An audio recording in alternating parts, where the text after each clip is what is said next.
In 2015, a man came home to find mysterious notes appearing all over his apartment, notes he didn't write. Somebody was breaking in, or so he thought, but what he discovered was so much worse. Our story begins in July of 2015 with a Reddit user named r.bradbury1920. Now, he lived alone in a small apartment, nothing fancy, just a regular one-bedroom place. You know, Bradbury kept to himself, he went to work, he came home. He was just a normal guy with a normal life until one day he came home from work and found a sticky note on his desk. Now, the note itself wasn't threatening or anything, it was just there. A yellow sticky note with some writing on it, questions about a password or something about his computer. But here's the thing. He didn't write it, and he did not know where it came from. He asked his landlord about it, had maintenance been in his apartment? Was there any work that needed to be done? And the landlord said no, nobody had been inside, that, Bradbury was the only one with a key. So we thought, okay, weird, maybe he was mistaken, maybe he had written the note and just forgot. I mean, we all do that sometimes. We forget what we've done, we write a note and then forget about it. But then he found another one, and this note was different. It was stuck near his computer, and it was asking him questions, almost like someone was interrogating him. And again, he had no idea where it came from. And he knew that he definitely didn't write this one because he would remember. Over the next few days, more notes started appearing. They'd show up when he was at work, in different places around his apartment, his bedroom, his kitchen, stuck to his computer monitor. And they were all asking strange questions or making weird statements that he just didn't understand. But there was one thing the Reddit user knew at this point. Somebody was getting in his apartment, and whoever it was, they were leaving him messages. So our Bradbury does what any person would do.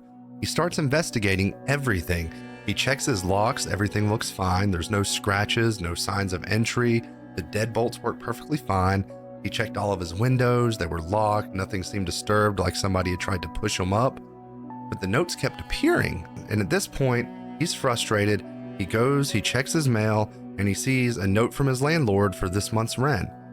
And kind of confused, he has one of those aha moments. He takes the sticky notes and he puts it next to the note from his landlord, and he notices that the handwriting is very, very close.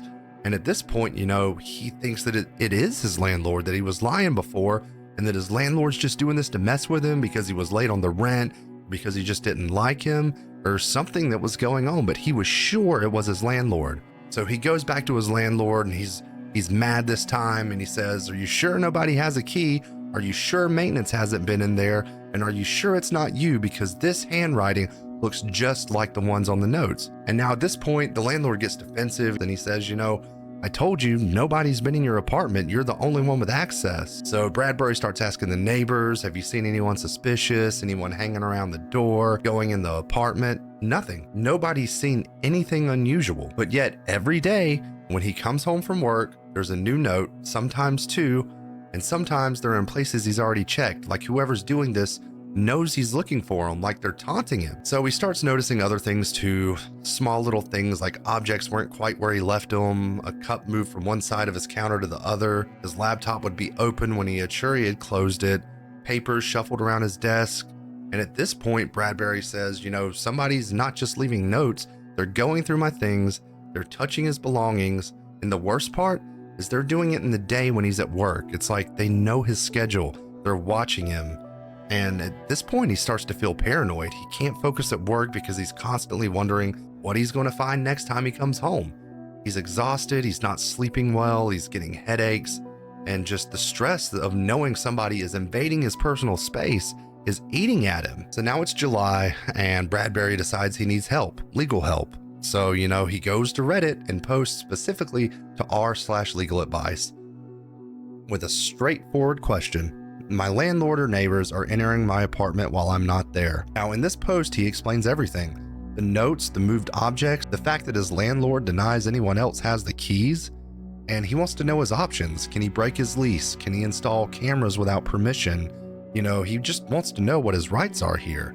And the post absolutely explodes. People start commenting immediately, saying things like install cameras like yesterday, change your locks because you're allowed to do that in most places, file a police report because this is serious, this is stalking, and this is breaking and entering. Some people suggested, hey, it's probably the landlord and he's lying, while other people say that it could be a tenant who kept a copy of the key, and some even suggest it might be a neighbor who somehow got access. The theories kept coming, but they all agree on one thing. Somebody is definitely breaking into this man's apartment and he needs to document everything. So Bradbury immediately goes, buys a camera, hooks it into his computer, presses record, and lets the camera run.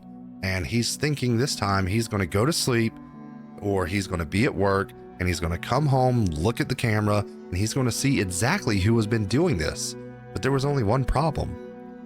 When Bradbury got home from work that day, he went to go check his computer, and he noticed that all of the footage that he had recorded had been erased. So now this person not only is breaking and entering, leaving notes, but they knew that he had a camera. They knew that he had placed that camera there to figure out who they were, and he had disconnected it and wiped everything. So he goes back to Reddit, responding to more comments, giving more details, because at this point, he's just panicking. And he starts giving even more details. And there's one thing he mentioned in there that really stood out to Redditors. He said that his apartment in his bedroom had absolutely no windows. So there was one Reddit user that picked up on this when reading through everything that Bradbury had posted, all of the details, the notes appearing while he was at work, the brain fog, the headaches, the poor ventilation, the small apartment with no windows in the bedroom. And so this Reddit user asks, do you have a carbon monoxide detector in your apartment? Bradbury responds, no, he doesn't have one, but he's starting to wonder what that has to do with somebody breaking in and leaving notes. And other users at this time start asking Bradbury more questions. Does the apartment have any gas appliances? What kind of heating system? When was the last time anything in the apartment was serviced? And then someone asked the critical question that should have been asked all along. Have you compared the handwriting on these notes to your own handwriting? So Bradbury goes quiet for a bit, doesn't respond to anything for a couple hours, and then out of nowhere, he says he just looked at the notes again, like really looked at them. And now that somebody's mentioned it, the handwriting looks really familiar, and it does kind of look exactly like his own handwriting. But that's impossible, right? Because he didn't write these notes. He would remember writing them, wouldn't he? And this is where the case really shifts. People in the comments aren't talking about the break-in anymore. They're talking about carbon monoxide poisoning. They're explaining what it does, how it causes memory loss, confusion, how it can make you do things, write things, move things, have entire conversations and have absolutely no memory of it afterwards. How the symptoms match exactly everything this guy has been describing perfectly. The headaches, the exhaustion, the brain fog, the trouble concentrating, all are symptoms of carbon monoxide poisoning. And here is the most terrifying part at all. Bradbury had been coming home every day to an apartment that was slowly poisoning him, getting sicker and sicker, and in his confused state, he had been writing himself notes and moving his own things around. But the carbon monoxide is preventing his brain from forming any memories of it.